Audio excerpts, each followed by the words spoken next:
throws all over the Chicago defense.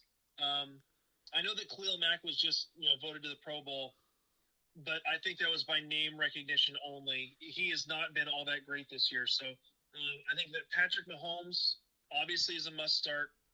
As far as the running backs go, I don't know who to trust.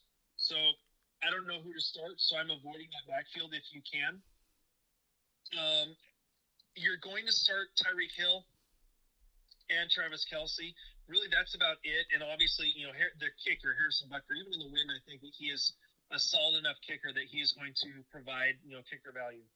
As far as Chicago goes, Trubisky could provide some value this week against a Kansas City defense that has struggled a bit.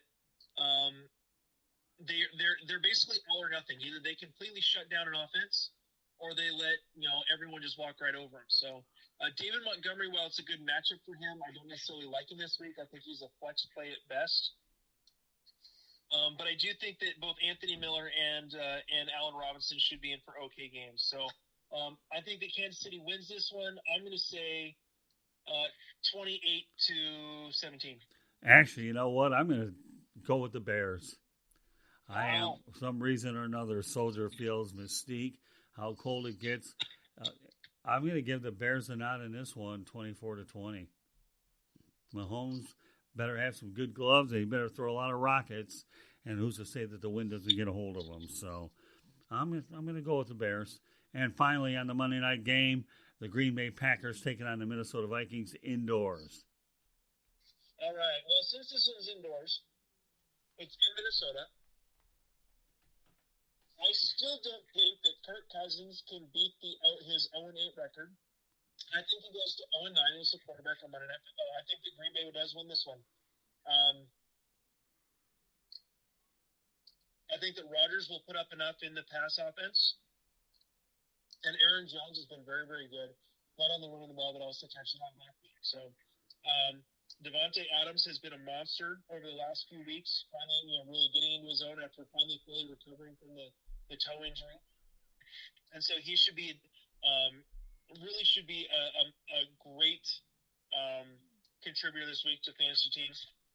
As far as Minnesota goes, I think that Cousins can still play well. I just think that Minnesota loses.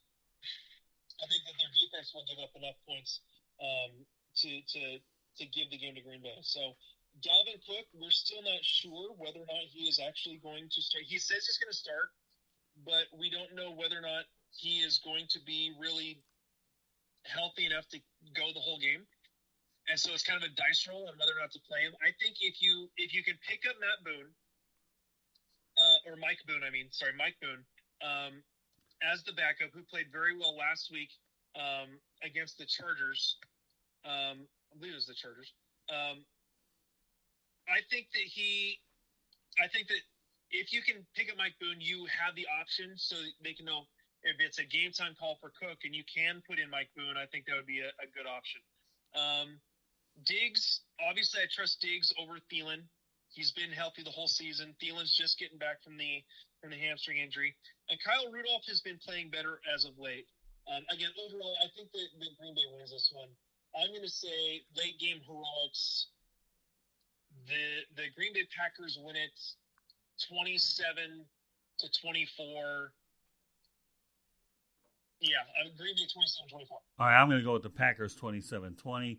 Rodgers has been on my fantasy team, and you want to talk about stomach and headaches, he's giving them to me because I have a balanced attack. So, he is really, I'll tell you what, to have the best quarterback in the league and not be able to use them half the time because of the 1 year they decided to go balance has been rough. But I'll tell you what, Rodgers and that balance, I actually have Green Bay potentially getting to the Super Bowl.